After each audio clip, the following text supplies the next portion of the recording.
എല്ലാവർക്കും നമസ്കാരം. ഇന്ന് ഞാനൊരു പാൽക്കപ്പ ഉണ്ടാക്കാണ് കേട്ടോ. എന്റെ രീതിയിലുള്ള പാൽക്കപ്പ. കപ്പ വേവിച്ചിട്ട് അതിന്റെ വെള്ളം ഊറ്റി കളഞ്ഞു വെച്ചിട്ടുണ്ട്.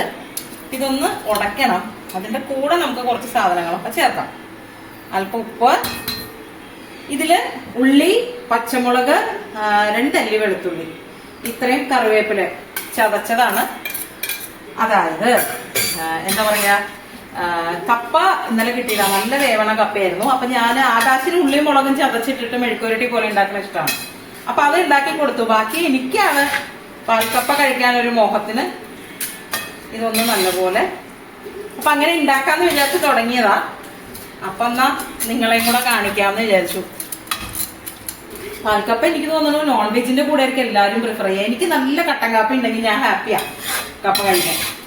ഇനി നമുക്ക് 2ാം പാൽ ഒഴിച്ചു കൊടുക്കാം കേട്ടോ. ഇതൊന്ന് മിക്സ് ചെയ്തിട്ട് നമുക്ക് അടുപ്പ് കത്തിക്കാം. ഈ പച്ചമുളകിന് പകരം കാന്താരി മുളകായിരിക്കും കൂടുതൽ നന്നാവുക. ഇവിടെ എൻ്റെ കയ്യിൽ ഉണ്ടായില്ല. പിന്നെ ഇവിടെ അധികം എരിവ് അധികം താല്പര്യമുള്ള ആൾക്കാരല്ലാത്തത് കൊണ്ട് ഞാൻ ഒരു പച്ചമുളകേ ചേർത്തിട്ടുള്ളൂ.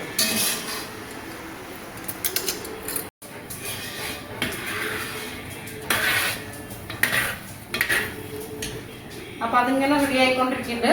നമുക്ക് ഇപ്പുറത്ത് വെളിച്ചെണ്ണ ചൂടാവാൻ വെച്ചിട്ടുണ്ട്. ഒരു കുഞ്ഞു കടുവറയും കൂടെ ഉണ്ട് കേട്ടോ. കടുക്,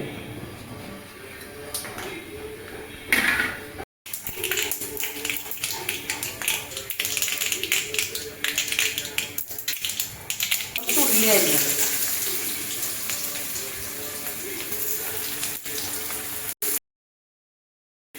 അപ്പൊ ഇത് നല്ല പറ്റിയൊക്കെ വന്നിട്ടുണ്ട്. 1ാം പാൽ ഒഴിക്കാം.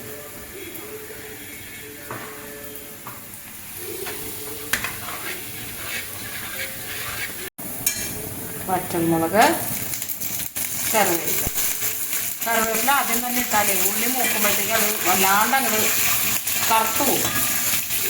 ഞാനിപ്പുറത്ത് ഉള്ളി ഓഫ് ചെയ്തു കേട്ടോ. സിമ്പിൾ പരിപാടി ഇത്രയുണ്ട്.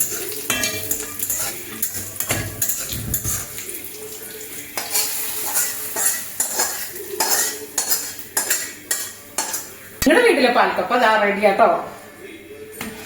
അടിപൊളി. ആഹാ. അപ്പൊ നോൺ വെജിറ്റേറിയൻകാർക്ക് ഇതിന്റെ കൂടെ ഇവിടെ ആകാശമൊക്കെ ചിക്കനും ബീഫും മീനും ഒക്കെ കഴിക്കും പുറത്തു പോയാല്. എനിക്ക് പക്ഷെ നല്ല പാൽക്കപ്പയും കട്ടൻ കാപ്പിയോ അല്ലെങ്കിൽ സാധാരണ ചായ അതൊക്കെയാണ് എനിക്കിഷ്ടം. ഞങ്ങള് അച്ഛനും അമ്മയും ഇങ്ങനെ കഴിക്കും. അവര് 2 പേരും അങ്ങനെ കഴിക്കും. അപ്പൊ നാളെ പുതിയ വീഡിയോയിൽ വീണ്ടും കാണാം. നമസ്തേ.